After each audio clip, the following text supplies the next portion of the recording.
Hello বন্ধুরা, কেমন আছো? আজ তোমাদের সামনে একটা নতুন ব্লগ নিয়ে এলাম, করি তোমাদের ভালো লাগবে। এই গরমের অস্বস্তিকর পরিবেশে থেকে একটু স্বস্তির নিঃশ্বাস পেতে চলে এলাম একটু প্রকৃতির হাওয়া খেতে। দেখো বন্ধুরা, কি সুন্দর হাওয়া, যেন প্রাণটা জুড়িয়ে যায়। আসলে মনে যত কষ্ট, যত বেদনায় থাক না কেন, আসলে এরকম একটা পরিবেশে আসলে মানুষের মন অটোমেটিক ভালো হয়ে যায়। মনোবিজ্ঞানীরা এমনিই বলেনি, আসলেও বাইরের আবহাওয়া মানুষের মানসিক বিকাশে সাহায্য করে।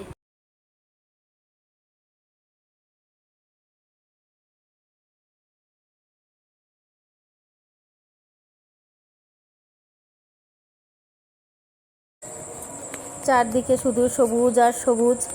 আমার ছোট বাবা কেমন দৌড়াদৌড়ি করে বেড়াচ্ছে। আসলে এমন পরিবেশে আসলে সকলেরই মন আনন্দে ভরে ওঠে। যেন চারিদিকে সবুজের গালিচা বিছানো রয়েছে। আনন্দে মনটা আসলেও অনেক ভরে উঠছে। ধানের শীষগুলো ছুঁয়ে যেন মনে হচ্ছে অনেক শান্তির ছোঁয়া দিচ্ছে। বড় হয়ে গেছে, দেখতে কি সুন্দর লাগছে, যেন সবুজের বুকে শান্তির ছোঁয়া।